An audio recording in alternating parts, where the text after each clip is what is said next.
First of all, as usual, I'm going to go through the week's news, just a couple of things I think this week, and then I'm going to hand over to Andrew McHattie for a bit, who's going to talk about what's been going on in November.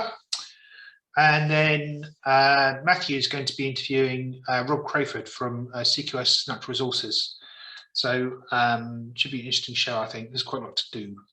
So news-wise, two I picked out were Only Standard Asia Focus, which is having a sort of revamp, and Triple Point Energy Efficiency, which announced interims, which normally wouldn't pay much attention to, but I think actually worth looking at more closely. Only Standard Asia Focus first. First off, normally with these things, when they have a revamp, it's because something's gone horribly wrong. To be honest, the performance has not been too bad, and I'll show you that in a couple of slides. What hasn't been great is the discount. As you can see, it's been quite a persistent discount for quite a long time now. So really you have to go all the way back to 2013 before it was trading at a premium. There's no real good reason for that. So we see here, so this is the fund as it stands. So the first three funds are the Asian small cap funds. And within that group, it's the biggest of the three, trading at the widest discount, but offers you the highest yield, and the ongoing charges are all about the same, really, maybe a little bit high. Compared to the wider Asia peer group, of which there are 14, it actually is again a decent size. Discount-wise, so it's the widest discount in the whole of the Asian sectors. The yield again is still quite attractive. Ongoing charges, as we say, are okay, but not great. Performance-wise, if you look there, definitely against its small cap peer group, it's by far the best performing fund over just about any time period. And then actually, over a year, it's the best performing of all Asian funds, just even ahead of a Pacific Horizon, which is really quite remarkable. And that sort of caused into question for me why the thing is trading at a discount. It really shouldn't be. It's just really a question, I think, of Aberdeen pushing his story a bit harder.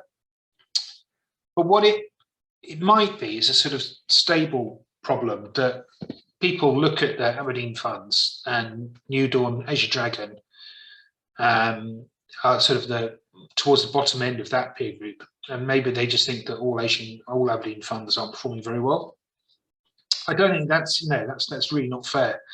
So to my mind, what was really needed was more marketing, but what they've done is sort of a more wholesale revamp. And the other thing that might be going on, I'm wondering, is whether they're laying the ground for Hugh Young to take a step back. I don't think there's any reason for that to happen yet. He's not that old yet, and he's definitely not retirement age yet.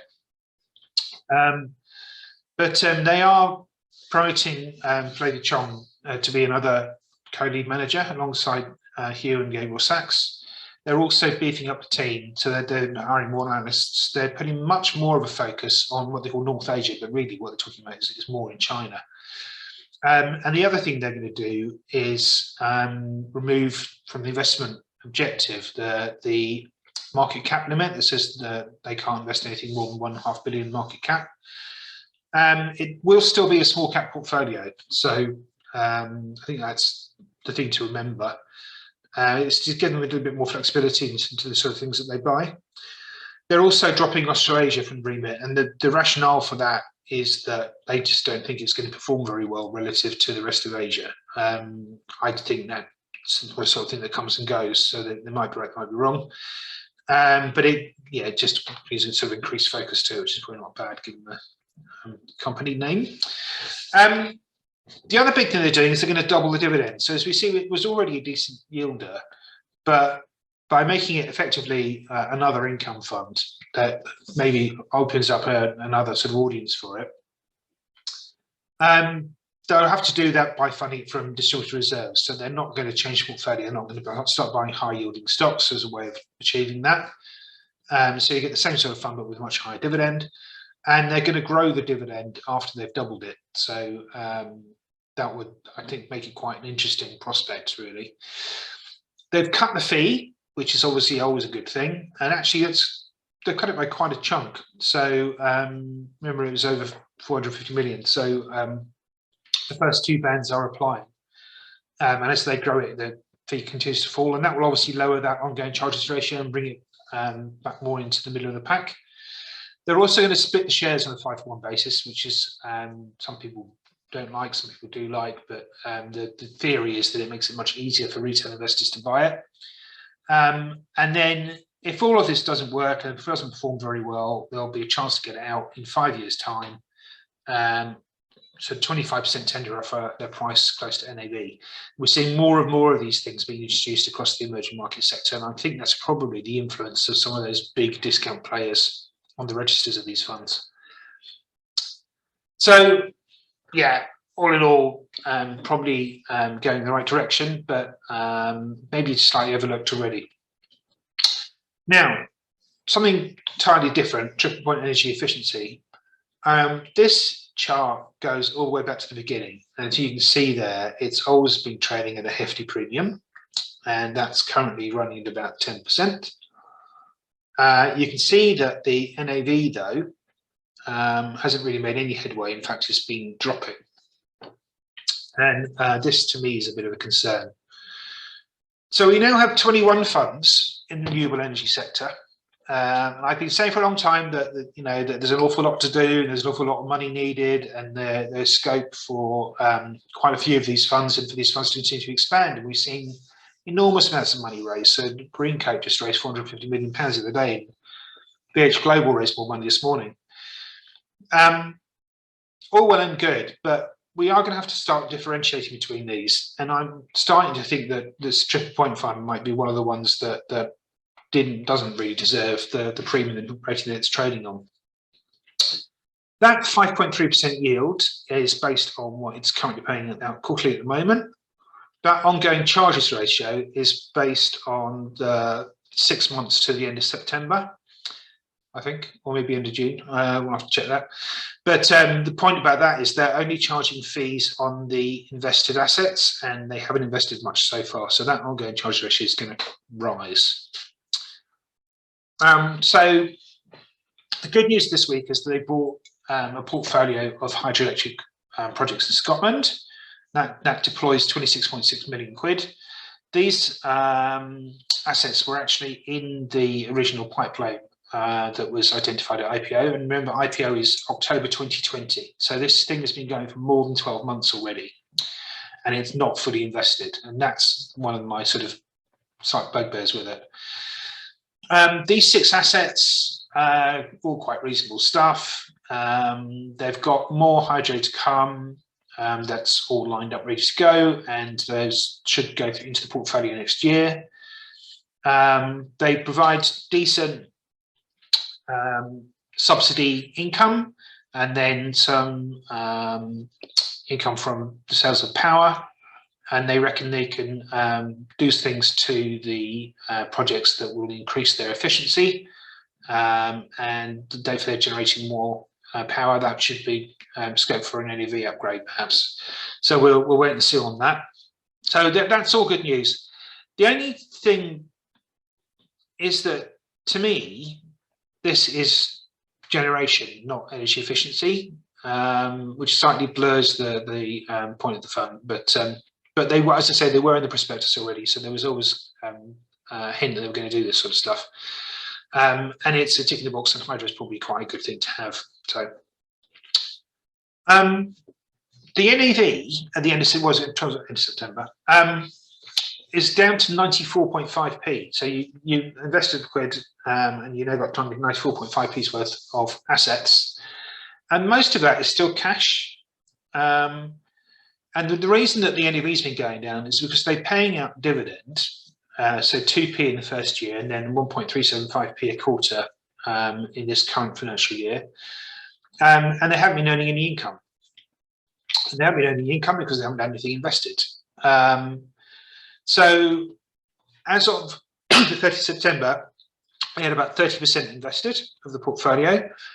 This new hydro stuff that they've announced today, that's another 28%. The hydro that they say they're going to do early next year, another 21%. That was still living with uncommitted cash of 21%. presumably they've got more stuff lined up behind that. They do say there's a pipeline, so I'm guessing they do. But it has taken an awful long time just to get to this stage, and that because they've had nothing invested, there's had been no income, and so their doings are well uncovered, and that to me is not great. The things that they have got, so the stuff that's in that 30% here, it's 3 different investments technically, but all of them are loans against CHP plus plants, which is so combined heat and power gas fuel plants, where you're also capturing the carbon dioxide and using that. And the customer for each of these 3, so there's 3 separate companies, so technically 3 separate loans, but the end customer is all APS salads, who are tomato growers. Basically, they've got these glass houses, so they heat the glass houses with the CHP plants and then use the carbon dioxide. They're loans rather than equity investments, and again, that's a bit weird. Probably again, definitely not what was in the prospectus. They were described as these were pipeline projects, and they were going to be equity investments, and they actually restructured the debt because of the way they wanted to do it. That might be a good thing, providing that APS is a decent credit, but we'll see. But again, it doesn't seem to me that it's really energy efficiency. So again, it's not really meeting the brief, I think. So I say this is the APS thing. Now, Chapelpoint actually put this warning in the interim statement. I think I've highlighted there in pink. So, and although I couldn't get at the article, I have seen the headline, something along the lines of that APS is struggling to afford to heat its greenhouses because of the price of gas has gone up so much. That is a bit worrying, really. Presumably, they'll be putting up prices of the things that they sell because we've got food inflation and stuff all over the place, and they'll be getting back that way. But what we've got is a portfolio which has got some hydroelectric schemes and then exposure to this one borrower. So if something did happen to them, then this fund is screwed, to put it politely. So I'm just a bit wary of it, and I definitely don't think it deserves to be trading on the premium that it is. They have been sort of busy looking at stuff. They did lose one of the management team early on, and but he was replaced. So biggish pipeline, but not really getting things across the line. That's not great. What we do have in the pipeline, allegedly, are some energy efficiency stuff. That would be good news, I think, because if it's not doing energy efficiency, if it's just another renewable generation fund, then it's not really differentiated. And if these things aren't differentiated, then it's quite hard to see how investors are going to hand them more money, to my mind. So we'll see. Anyway, that's enough from me. Let's now talk to Andrew.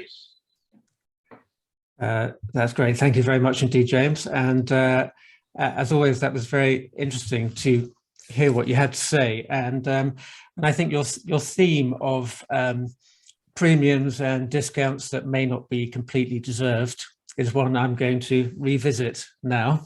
I think it's quite a live issue at the moment.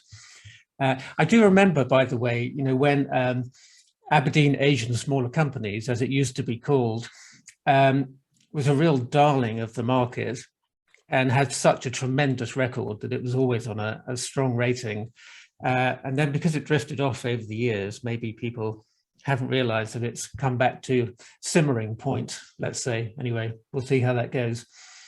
So after a very strong October, November was a more difficult month for the markets, obviously troubled at the end by the new Omicron variant of the virus. And actually, whilst major market indices did quite poorly. The investment trust sector held up reasonably well and was quite flat overall. There weren't too many exciting rises, just 2 in double digits here. The Schiehallion fund, Baillie Gifford's private company fund, and the Amadeo Air 4 Plus, which is an aircraft leasing fund.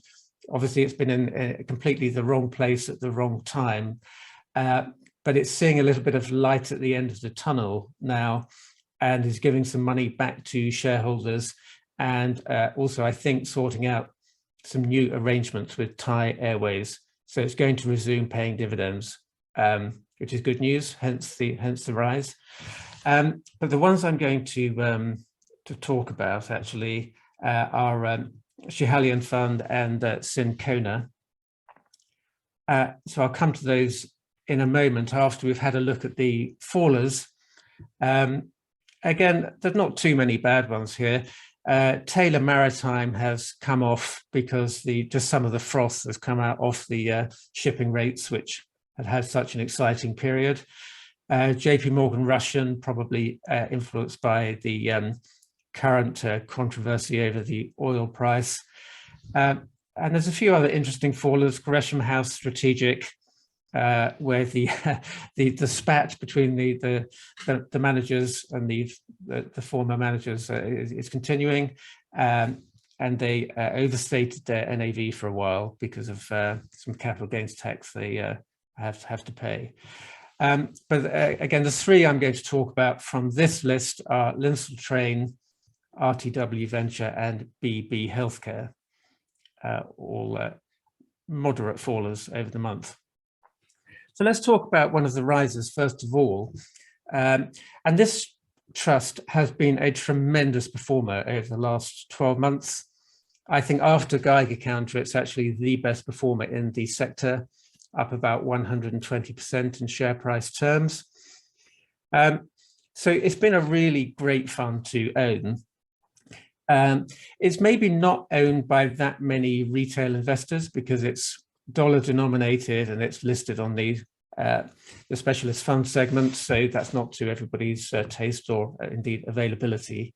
But it has done really well from these late stage private enterprises. In particular, there's obviously a lot of tech in there, which has prospered through the pandemic, and this trust has really delivers some very strong performance. You can see that over time, this is a 3-year chart. The shares in the blue here have really done well. You do get these step changes, which is where obviously there are portfolio events, but the NAV has made decent steady progress. The obvious thing, which you will all have noticed straight away, is that the gap has widened very considerably lately between the reported NAV, and obviously that comes with a certain caveat, and share price. So when I compiled this slide yesterday, it was at a 56% premium. I think it's 54.7% today. That really is priced for perfection. I mean, there can't be any mistakes here. And I think the problem arises when something goes wrong or the market has a tougher patch. And then you have the potential not only to lose a bit of money on the NAV, but quite a lot more money on the share price. And that's a very real threat. You know, I think it's all very well holding it while it's doing well. And I can understand why maybe holders don't want to sell it because it's been a great trust to own. But there's quite a lot of extra risk attached now, I think, from that very large premium. So that's something to watch out for. And it's not as if there aren't any alternatives. I mean, I think, you know, I'll just give this a brief mention, really. Chrysalis Investments operates in really much the same sector, although it's more UK focused and more fintech rather than broader tech. But it's the same space, late stage private enterprises. Again, it's, you know, done really well. And if you just go back a few months, actually Chrysalis was well ahead of Schiehallion in the performance table over 12 months anyway.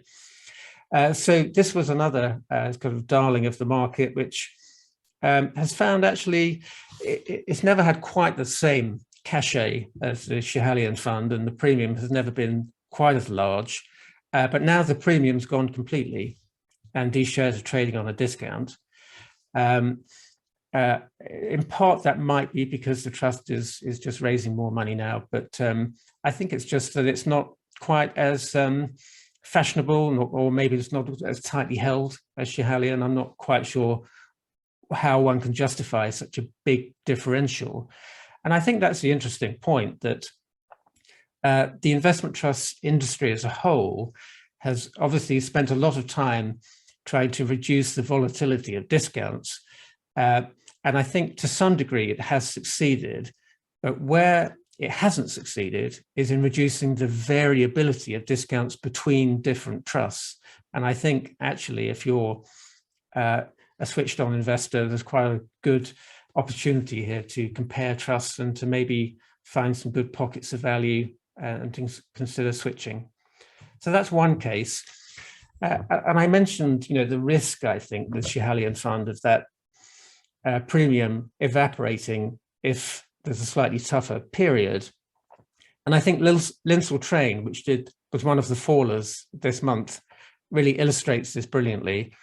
This has always been a highly rated trust, and it's one actually where the chairman of the trust has warned several times in previous annual statements that maybe the shares were a bit expensive. You can see that there's this huge premium has been maintained. This is a 6-month chart, but if it were going back further, you'd see this continuing. But as the trust has had a difficult period here over the last few months, so the premium has diminished very considerably, and actually the NAV over the last quarter is down 5.9%, and the shares are down 22%. So you are at considerably more risk if you're buying into these trusts with very large premium ratings. I understand why people want them. They have a high reputation, and they're scarce. But I think you have to be valuation aware, even if you're going for really proven growth trusts, because this double whammy effect when things go wrong is really quite significant. So I'll change tack now and have a look at healthcare. I mean, I'm still on the downside here because it's quite interesting. I mean, I talked to quite a few fund managers in the sector, and their slide pack is always a little bit similar, that they always talk about the fantastic long-term tailwinds from demographics and from technological change. And I don't think there's any doubting that. I mean, I think it's a very strong case. But nevertheless, I think you have to have an eye on the shorter term as well. And this is an industry that has had quite a lot of short-term swings. There's a lot of sentiment, particularly in the US, which is really where this whole industry is based. A lot of that surrounds drug pricing, which is just a recurring theme that springs up whenever there's a presidential election, but also in between. And I think I was quite surprised, actually, when I saw just how poorly this sector had done of late. This is the NASDAQ Biotech Index that I've got up here, and it's showing the last quarter's performance. It's down by 13% over that period, which is really awful. And that's why actually some of the biotech trusts have done quite badly. So the Biotech Growth Trust, which has just won some awards actually for doing well over 3 years, has had a pretty rough 12 months and is down about 20% in share price terms. So it's been a difficult period for healthcare. And you can see that again in this chart for BB Healthcare Trust. I'm just highlighting this one, which was down by 6.5% over the month, because I think it's a really interesting trust that's a little bit different from the others. And I'm not sure that's widely appreciated.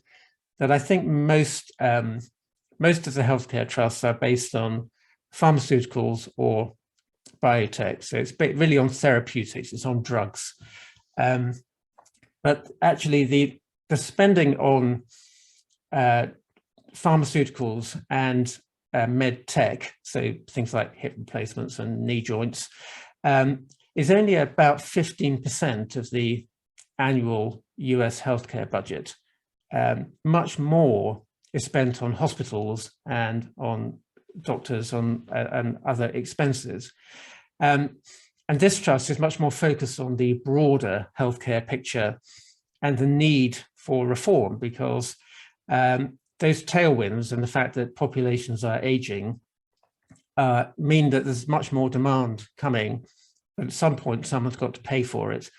And actually, I think that means there's probably quite likely to be much more technological innovation, which we've already seen as part of the pandemic. Obviously, many doctor surgeries are moving online very rapidly. So this is about capturing that change in healthcare services. And I think because it's actually quite different from the other existing healthcare trusts, you could have this in a portfolio as a complement to those, not a replacement, but a complement. So you could own both.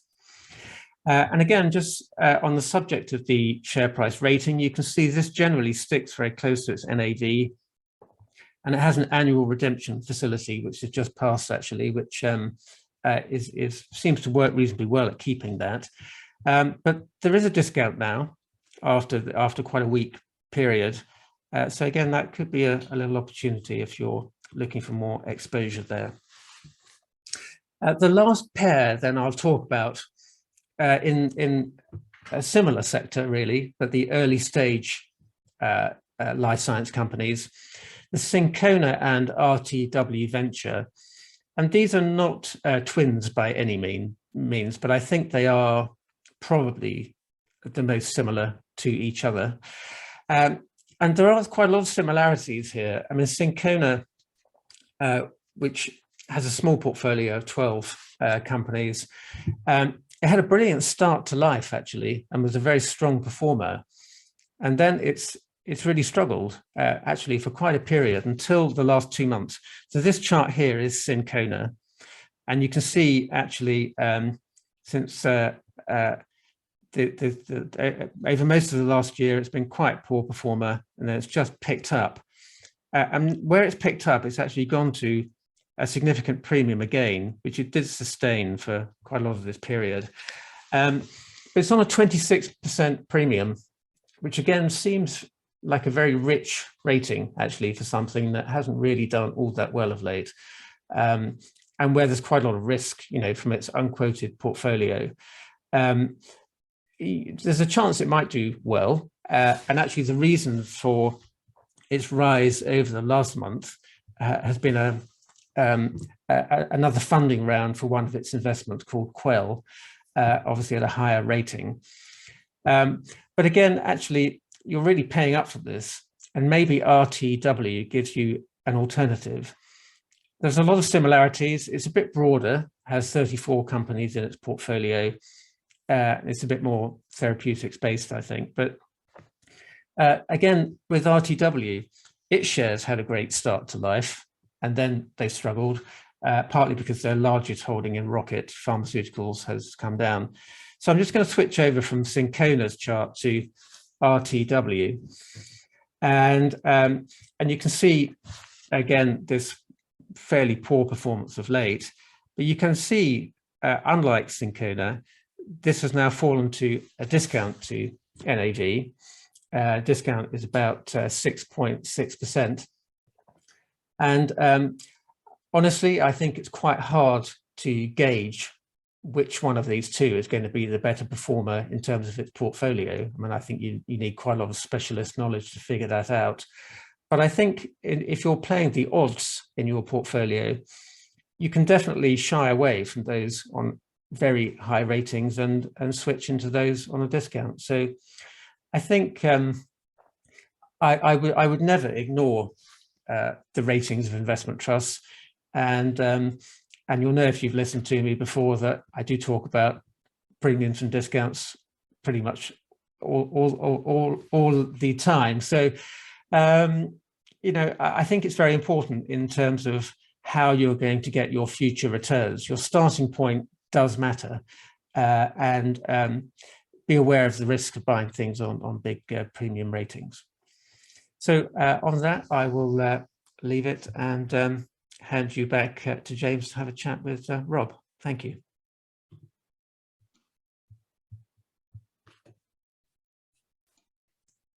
You're just on mute. Yeah, I'm muted. There we go. Very good. So thanks very much, Andrew. That's really cool. And actually, Matt, do you want to share your screen and do it that way? Yes, I would. If you